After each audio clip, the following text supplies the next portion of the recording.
Ladies and gentlemen, this is TVP World. You're watching another edition of Military Mind, bringing you news from the front lines. I'm your host, Benjamin Lee. The Ukrainian forces have repelled the attacks of 24 out of the 32 drones launched by Russia overnight. The strikes hit several Ukrainian regions, including Kyiv, Kherson, Dnipro, Odessa, and Kharkiv. Moscow's attack against Ukraine reportedly killed 8 people and injured at least 49. Meanwhile, 7 drones were shot down near the Rostov region, according to the local governor. Debris from the drones, which local residents said fell near power lines, caused a grass fire. Meanwhile, Ukrainian forces continued assaults in the Kursk region. A Russian source has claimed that Russian forces repelled a Ukrainian assault in the direction of Korenevo. Ukrainian forces continue to advance in the area of Sudzha and Malaya Lokhnya, while Russian forces reportedly made marginal advances roughly 500 meters southward of Heliboke, north of Kharkiv. A Moscow military blogger stated that Russian forces were striking the bridge across the Volcha River in Volchansk and claimed that Ukrainian infantry can no longer use the bridge to cross the river. Moscow's ground assaults continue in that sector. Near Toretsk, the situation is also quite unstable, since it is difficult for Ukrainian forces to establish a clear defensive line in the densely unurbanized area. Now, instances of wandering, meaning a lack of long-term stable positioning, occur on both sides, which experts link to a low level of coordination. However, a defense is held in housing structures, and from time to time, Russian forces attempt to slip between positions to attack from the rear, creating an extended gray zone. In the area of New York, positions are held firmly, with Azov units effectively repelling assaults. Notably, tanks and aerial reconnaissance plays a significant role, and the number of precise drones hit strikes have significantly grown. In Volodar, despite several media reports claiming Ukrainian soldiers were withdrawing, Russians still haven't advanced or captured the city.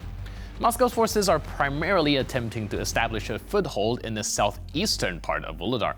They focus on assault and offensive operations from the east and south. Ukrainian aerial reconnaissance from the 45th Separate Artillery Brigade identified a Russian Zoopark 1M counter-battery radar on the eastern front. Now, working in close coordination with Ukrainian missile forces, they managed to destroy the target, significantly reducing the enemy's artillery capabilities in this area. The successful strike highlights the precision and effectiveness of Ukraine's coordinated military operations as they continue to disrupt Russian forces on key fronts.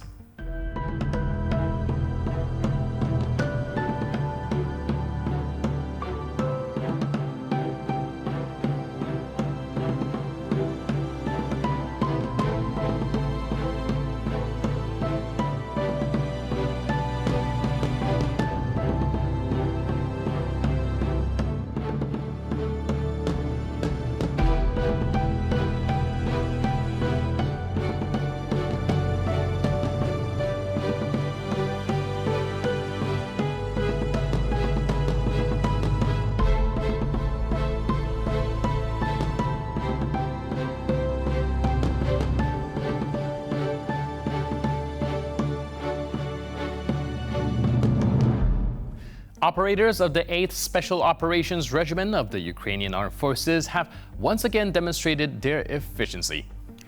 After detecting enemy logistical routes, equipment, and artillery positions, they coordinated with security and defense forces to deliver a decisive blow. This operation resulted in the destruction of 152mm howitzers, MSTA-B and D-20s, several field arsenals, and 3 enemy armored vehicles.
Finally, the most detailed account of a Russian assault being repelled from the very beginning to its conclusion. For this operation, operators of the 4th Battalion, Forces of Freedom from the Rubizh Brigade, along with infantry and a fire support company, were involved. Today, we present the first part of the film documenting this intense battle. Stay tuned for more as we dive deeper into the action and strategy behind this successful defense.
And with that footage, we conclude this edition of Military Mind. But for more news, update, and commentary, please stay tuned to DVB World.